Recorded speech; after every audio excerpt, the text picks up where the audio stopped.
Howdy y'all, welcome back to another episode of modded Minecraft in my world. Holding my sword here in my hand all by myself. Sounds kind of weird. But actually I went back over to the rogue dungeons. I wanted to pick up another skeleton spawner to try to see if those will actually turn into nether skeletons. Don't waste your time. No, they don't. They appear to be they spawn those specific mobs. I did find a Enderman spawner. I didn't pick it up, but it's still there, and a couple of creeper spawners. So those could come in handy, sometime down the road. But I'm holding this sword because it's the sword that I was talking about last episode that was stolen. Now this kind of concerns me. Mainly because that means that thing has been sitting over there. It should have unloaded, right? I mean, it's not close. If we look at the map, if I can get my map to come up, it is not close at all. The dungeon is way over here, so it's not chunk loaded or anything. So when I'm way over here, this should definitely be unloaded. I mean, that's really, really far away. So that bothers me a little bit. I'm wondering if those things are not despawning, which I would hope they would, being that far away, because if not, it's going to cause a lot of lag in the future if they're spawning every time I go over there and they're not despawning when I leave. I've only been over there about twice now, so hopefully it's not too bad. I haven't really noticed anything. But after that, we did some changes around here. Now, I added, oops, I was in the nether. That's why I'm not able to fly. I was in the nether and checking that out. So that's why, the problem with this Project E-Armor is when you change dimensions, certain things don't seem to work. So you may want to just take things off and put them back on and make sure everything's working. See, flight's in there. Your step assist, and if you've got that off, that's the F button on the armor, and the shift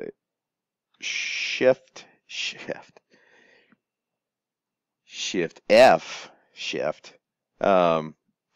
is your secondary, which is night vision. The night vision on this is pretty cool. It only works when you're in a light level that's low enough to actually need it. But when you're in an area where you're like going in and out of a light area, it sucks. But we did some changes to the little mob spawner over here. I wanted to get this going so it would go when I'm not close enough, like if I'm over there messing around or building somewhere else, that this thing is still kind of going. So one of the items in the Botania is called the Life Imbuer. And what this does is if you feed it mana, you place it on a spawner, and when you give it mana through a mana spreader, it's supposed to make that spawner work like you're within range. So I went ahead and I put that on there. You can see it's about right channel somewhere. Do I have my ring on? Okay, I do. No, okay, so you can see it's on there. Yeah. Nope. Okay, we can't walk today. Let's try not to fall down into the deep hole. There we go. All right, so you can see it's on the blaze spawner. I picked the blaze spawner just because this is the one that gives the most EMC on its drops. The blaze rods give the highest EMC number out of the spawners. They're worth over 1,000 per blaze rod. Okay, so what I did then is I took one of the mana spreaders over there, one of the Gaia mana spreaders. That last episode we killed the Gaia, so we got it takes one Gaia spirit per spreader to make it a Gaia mana spreader. And if you watch my light series before, when we first got into Botania, you saw that the Gaia spreaders have really long range. So that's why I use those instead of trying to use little or smaller ones to get that mana over here. And I used a borer, or not a borer, a phantom lens, so it can pass through blocks to target this, and it worked great. The only problem is these guys they get killed, but there is like a phantom blaze in the area, in the kill area down there. These guys saw me, so let me get down here so they'll go and get killed. So they just stack up. So after 30 minutes or so, there was, it was showing like 100 or more entities in there that weren't really there, but the client side, they were there, and it was kind of slowing me down a little bit. So be aware of that. So I unpowered that. I took the mana spreader off and had to leave the overworld to get them to disappear. Once I went over to the Nether and came back, they were no longer there. But underneath now, you can see we have Cursed Earth. I went ahead and did the ritual. If you haven't seen a video on that and you want me to show it, go ahead, but I think it's been done to death. Everybody's done the Cursed Earth ritual. Me personally, I place this thing down, I go sleep, and I come back with a Silk Touch shovel and get as much of the dirt as I can. Because mob spawn on those things is crazy, and even though they can't hurt me, they just it's just constant. I mean, it's really crazy. Might be fun with multiple people doing it, but when you're doing it by yourself, even with the Tectonic Girdle that keeps you from getting knocked back, it's a pain in the tuchus. So you can see this thing is running. So we placed the Cursed Earth. One thing that the Cursed Earth does is it does the same thing as the Life Imbuer. If you put a Cursed Earth down, you put a spawner on top of it, even when you're not in range, like right now, I'm not within range, but you see that they're still spawning. And as long as you left this area chunk loaded, which I'm not going to do, but if you did, they would still spawn. Hello, how you doing? Eat that.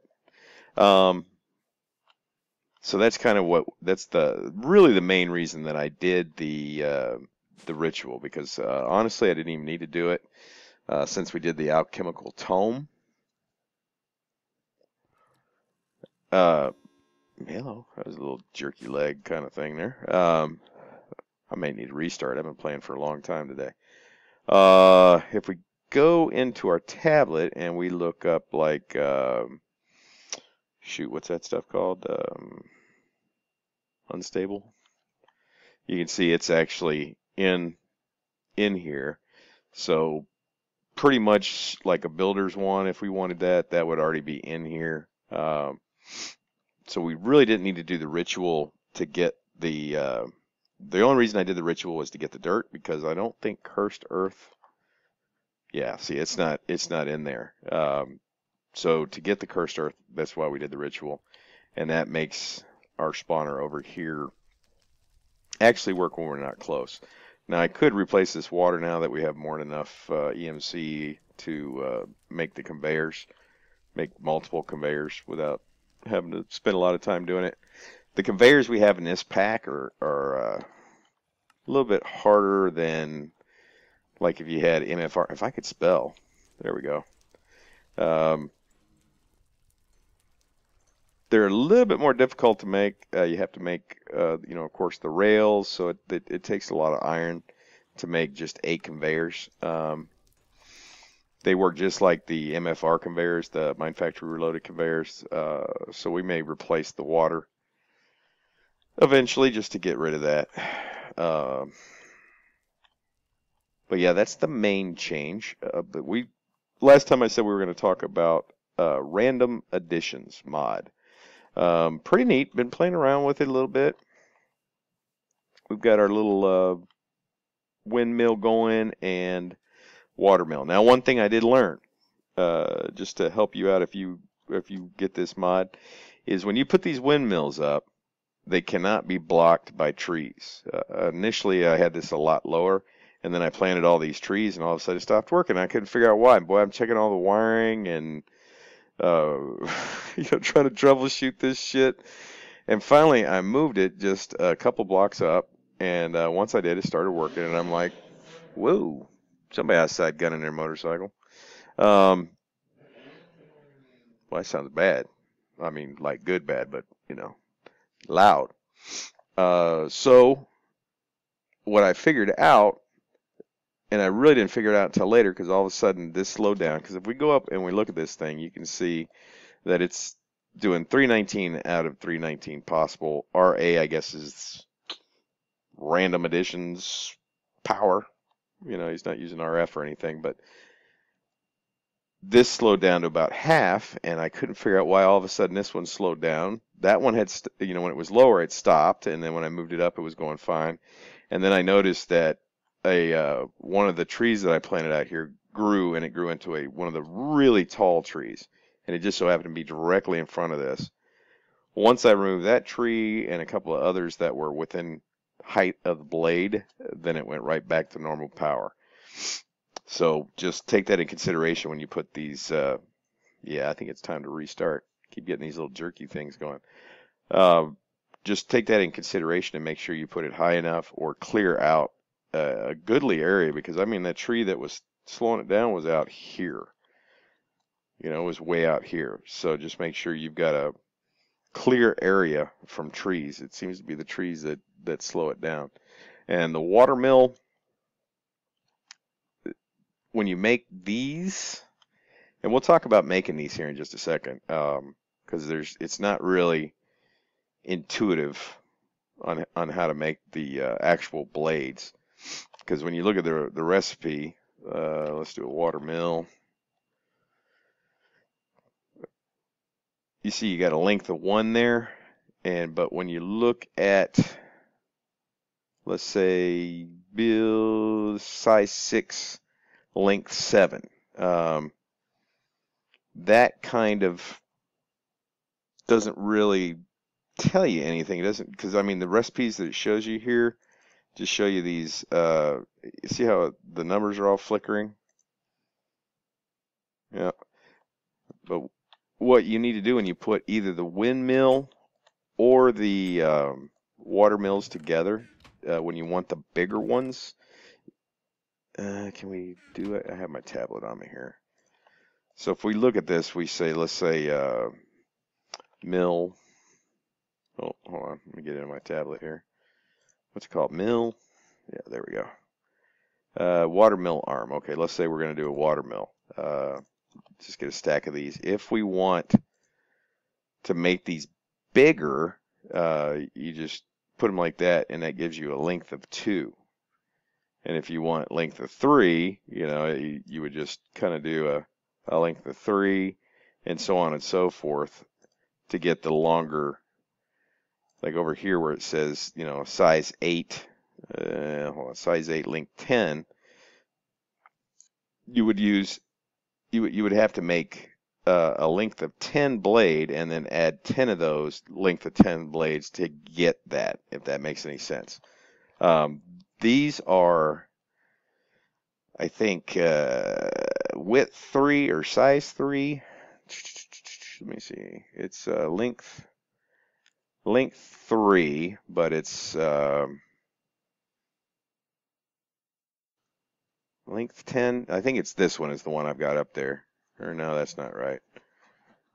I'm not even sure which one I've got out there, but it's only a width or length of 3, because if I made it like the length of 8, then it would be really, really wide and be bigger than I wanted to have to dig out. So that's what that is. So let's talk about the tools real quick. Well, we'll talk about the machines. You've got a mechanic furnace or smelter in here. Then you've got your crusher. The crusher's a typical pulverizer. It gives you ore doubling, so any door. So if we take, let's say we take some gold ore and we throw it in there, it's going to go across and get crushed up into dust. and then it's going to get turned into 2 ingots. So just your typical dynamic right there. I haven't messed around with this enough yet to see if I can pull items out of this and then transfer it over in here, or what the eye sides are. I can't seem to find any information on that. I'm guessing it's going to be like a vanilla furnace, and you're going to have to go in from the top. So I think you'd have to somehow come out of the bottom and then bring it around and come into the top. So not very automated friendly, but this will depending on what you're looking for in a pack, this would be a really nice alternative. This really doesn't take a lot of resources. The windmill is wool. This is wood. It just takes quite a bit of it to get to the higher levels. You can see each one of these is using the fastest speed upgrade and power upgrades, and of course we have the highest level battery. But the normal crushing and stuff is no slower than if you were just to say use a vanilla furnace. So this is definitely an option to get your ore doubling in early game. You know, if like this is the only mod pack you have, you'd probably be pretty happy with it. You'd definitely be able to double your ores. Now, it comes with some other machines, good or bad. If you want to make a sword, of course, you make it in this anvil here, the mechanic anvil. And it uses 2, or is it 2? Well, I just did swords, but let's say you want to make an obsidian sword, you would need 2 of the ingots and then 2 of the sticks. You need to make this iron sword plate, which is 2 iron ingots and an iron sword. You do get these back, I think, or at least one of them. Yeah, well, I know you get to, I can't remember now. But you're going to put 2 in there and then 2 over here, and then they're going to make yourself an obsidian sword. Now, once you have this, it's really hot. You can see it's kind of hit me a little bit. Of course, it's not hurt me, but then you throw it in the cooling pool. All of these require power. These first 4, the furnace, the crusher, the anvil, and the pool all require power. All of them have the speed upgrades in them, so that's why they're so fast. But once it's cooled down, you can see there's not too much to it. The obsidian sword, of course, has the highest durability. As far as I can tell on the durability, it doesn't go any higher than that.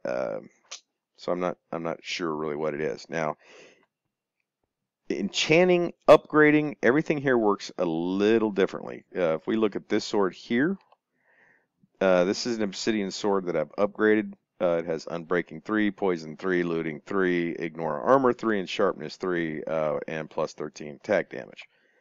You cannot,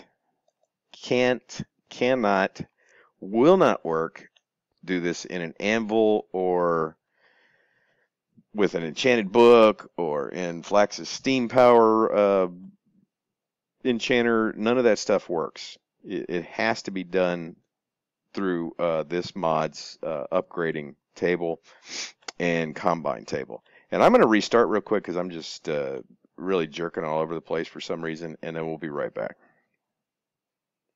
Oh, so sorry about that. It's just, I guess I'd been playing a little bit today, and I just should have done a restart before I started videoing stuff and things and sorted this and that. But we were talking about upgrading swords, enchanting swords. Again, you can't do this with an enchanting table, vanilla enchanting table, or enchanting plus, whatever. These swords won't even go in there. You'll notice I have all these different types. We have an emerald sword. We have the tourmaline sword. This is specifically an ore added by this mod. Tourmaline. Do I have one? Yeah, they look like this. And then ruby, of course, also added by this mod. Each different material allows for a different enchant. Okay, so if we look at, we make a lapis sword, we have knockback. So who the hell's ever going to make that? Probably nobody. I hate knockback. I don't I don't need to knock anything back away from me. I'd rather get on it and kill it. I've had creepers mess me up when I had knockback on a sword. Emerald will give you ignore armor, which that one's pretty cool. And then of course you've got looting 1 with the tourmaline. I guess that one, they don't come in big chunks. When you do find it, there's only about 2 ore per when you do find them. So this isn't a very common one. Ruby you find quite a bit. It's got flame 1. And then 10, of course, you can get everywhere. It's got Enderman 1. Not really sure what that does. I don't know if that's kind of maybe, I would just have to guess. I haven't tried it, but I would guess it'd be better on Enderman. Maybe like keeps them from teleporting or something. Then you got Copper, which gives poison. And then you have Brawn, which gives your unbreaking. So, you know, that one's fairly easy to get. Well, I'm sorry, the material is easy to get. We'll talk about how expensive this stuff is later. And then Obsidian, of course, gives sharpness. Now, this is expensive in experience. Let me get my little gem of XP out here. And, okay, now I just completely froze up right there for a second. Maybe I need a whole computer restart. So we give ourselves some experience. We'll go ahead and go up to, 30 levels. And we'll take our little sword and we put it in here. Sharpness 1 is 10 levels. Now, every time you do this, the cost goes up 10 levels. But you can also, as far as I can tell, unless I'm doing something wrong, you can only get up to level 3 on sharpness for this. Now, I tried to take two sharpness 3 swords and combine them, and it didn't work. I guess you can only do this. So we're going to go, if we just upgrade here, it'll cost us to get to sharpness 2. It'll cost us 20 levels, which is luckily what we have. And then get up to level 30, sharpness 3, you'll need level 30. So if we give ourselves 30 more levels, upgrade, so now we've got sharpness 3. Now I tried this before, and I don't want to make myself a liar, but if you then take it to the combine table, which is kind of like your vanilla anvil, you put 1 in there, you 1 in here, whatever sword is on this side is going to be the sword appearance on this side. See, it combined, it took my experience.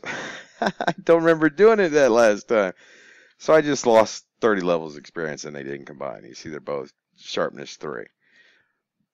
That blows. They're freaking Mazafrata game.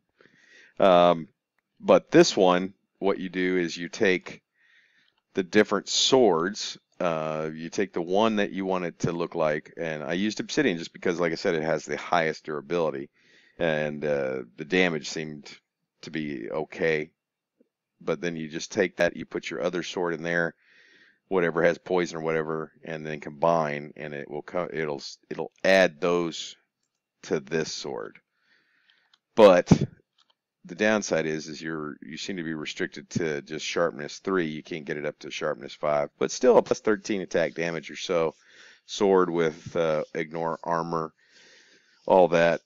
That's not bad. Now, some of the enchants, I don't know which ones. I know one of these on here does because there are batteries in this game. So if we go over here, man, yeah, I may need to restart. This thing's been running all day. Where do I have the batteries at? You can see I was carrying this battery with me. It did drain a little bit while I was using that sword. So one of those enchants, and I'm not sure which one, is using power from those batteries. And you make those batteries pretty simply. I mean, they're nothing. Man, this is just so weird. I wonder if it's because I'm recording. Battery. Think of one thing, but here we go. So I didn't even make the level 3s. The only reason I did the level 2s is just because I had these I can pull out with the MC. These I can't. It's not like they're hard, but you just have to make them, and I was moving through this pretty quick. You can make these batteries Really easy to charge. You just put them in the battery that's coming from your whatever you're charging with. I have two separate ones. I have one coming from the water mill and one coming from the windmill. Just because of when the windmill stopped, I thought, okay, maybe there was a conflict, but it was the trees. Just remember the trees. So pretty cool mod. Nothing too difficult to make. Stay in there. Nothing too difficult to make. I mean, the recipes aren't like long or hard. Enchanting is expensive. I mean, you're talking to get to level 3 on each sword, and then adding them. Well, combining them doesn't cost you anything, but to get up to just sharpness 3, you're talking 60 levels of experience. 10 for the first level, 20 for the second, and 30 for the third. So, you know, you're talking 60 per sword to get it up to the third level, and then you have to combine them all to get one sword. So it can get, it can be a little expensive. You're definitely going to want some sort of experience farm for this mob, and there's just so many different types, even in vanilla, that you'd probably be okay. Enderman farm or, you know, Blaze farm, whatever. You'll definitely want an experience farm to be able to get to the higher levels and this stuff. But I see a lot of potential for this mod. I'd really like to see something a little bit better, maybe with the automation. It wouldn't be bad if it was almost like an MFR or a thermal expansion sort of thing, where they'll pass it along to the next machine. Maybe some upgrade like that. That would be kind of neat. But not a bad mod. If you've never messed around with it, I think it's probably still in the early stages. But you know, there's nothing uber tech in here. So if you're an anti-tech kind of person, it's not bad. Plus, it looks really cool. I think they did a great job on the watermill and windmill. Maybe slow the animation down just a little bit, because you can see right now it's at full speed. That's really fast for a watermill. You know, I mean, that's really fast for a watermill. Windmill maybe not, but watermill, yeah, that sucker be ripped off there. But I really see a lot of potential with that one, and it's definitely a way to do some early on and even later game ore processing. I still probably want to mess around with it a little bit and see if I can get it to so I can just put ore in the crusher and then have it all automatically go into the smelter, and then of course into a storage chest or something. But that's not really that important. I mean, as long as you get to that ore doubling, because any mod you want the ore doubling, any mod. So guys, I appreciate you coming by. Hope you enjoyed yourself. And until next time, oh yeah, don't forget to like and subscribe. And until next time, I will see y'all later.